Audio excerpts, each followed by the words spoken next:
ગુજરાતમાં અનેક જાહેર સ્થળોએ સાફ સફાઈનો અભાવ હોવાથી લોકોને બીમારીનો સામનો કરવો પડતો હોય છે।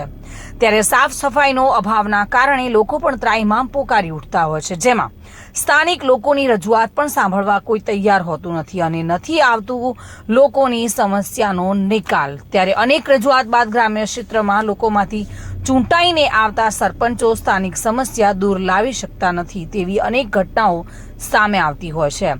ત્યારે બનાસકાંઠા જિલ્લાના ડીસા તાલુકાના જૂના ડીસા વિસ્તારમાં છેલ્લા કેટલાક સમયથી વહીવટદારનું શાસન ચાલી રહ્યું છે અને હવે તો અવારનવાર સમયમાં યોજાનાર ગ્રામ પંચાયતની ચૂંટણીમાં લોકો વિસ્તારની સમસ્યાને દૂર કરી શકે તેવી આશા રાખી રહ્યા છે। ત્યારે છેલ્લા કેટલાક સમયથી જૂના ડીસામાં આવેલા રામજી મંદિર વિસ્તારમાં સાફ સફાઈનો અભાવ જોવા મળી રહ્યો છે। ત્યારે સાફ સફાઈના અભાવને કારણે ગંદકીના ઢગ ખડકાયેલા જોવા મળી રહ્યા છે અને રામજી મંદિર પાસે સાફ સફાઈ ન થતા લોકોમાં પણ રોષની લાગણી જોવા મળી રહી છે। સ્થાનિક તલાટી પાસે લોકો આ અંગેની રજૂઆત કરવા જાય તો કોઈ સાંભળતું નથી અને સમસ્યાનો હલ આવતો નથી।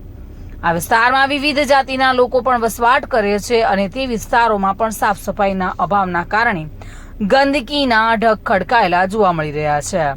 ગંદકીના કારણે નિર્દોષ લોકો બીમારીનો ભોગ પણ બનતા હોય છે। ત્યારે વહેલી તકે રામજી મંદિરની આસપાસ આવેલા વિસ્તારમાં નિયમિત સાફ સફાઈ થાય તેવી લોક માંગ પ્રબળ બની છે। તમે જોઈ રહ્યા છો જૂના ડીસા ભીલવાસ શેરી નંબર 2, જેમાં અત્યારે વિડીયોની અંદર તમે જોઈ રહ્યા છો કોઈ જગ્યાએ અમારા આજે કેટલા ટાઈમથી સફાઈ થતી નથી। અમારા અહીંયા આ વિસ્તારમાં 3 ધોબલા છે, ત્યાં કોઈ લાઇટની પણ સગવડ નથી। વારંવાર રજૂઆત કરવા છતાં અમારું કોઈ અરજદારનું વાત સાંભળવા તૈયાર નથી। અત્યારે તમે જોઈ રહ્યા છો જો અહીંયા કેટલી બધી ગંદકી છે, આખા ગામમાં સફાઈ ચાલુ છે। અમારા એરિયામાં ભીલવાસ શેરી નંબર 2, જેમાં એટલા બધા ગાંડા બાવળ, પછી જો તમે જોઈ રહ્યા છો વાયરના ધાંભલા ઉપર બી ગાંડા બાવળ અત્યારે ગૂંચવા ગયા છે। આવા તોફાનની અંદર અત્યારે અમારે ઝાડબાડ પડે તો અમારે ક્યાં જવાનું?